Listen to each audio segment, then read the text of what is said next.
Now we will learn about solving linear equations. You can see two examples here, two very easy examples.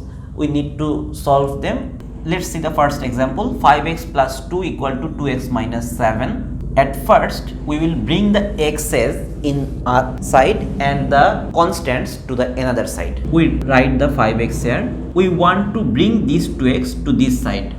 If we make a side change, the sign before this will change. 2x, the sign before it is plus. When it comes here, it becomes minus 7.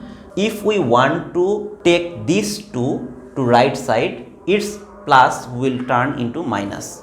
That means this plus 2 will become minus 2 here.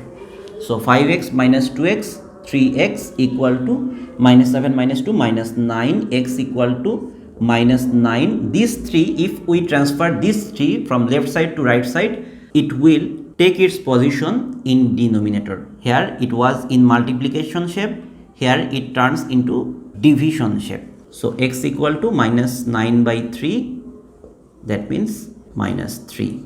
This is the answer of the first equation. Now second example, 4 divided by x plus 3 equal to 3 divided by 2x. What should we do? We perform a cross multiplication. 4 will be multiplied with 2x, this will be multiplied with this, and this will be multiplied with this. 3 into x plus 3. This type of multiplication is called cross multiplication. 4 multiplied by 2x, 8x equal to 3 into x, 3x plus 3 into 3, 9.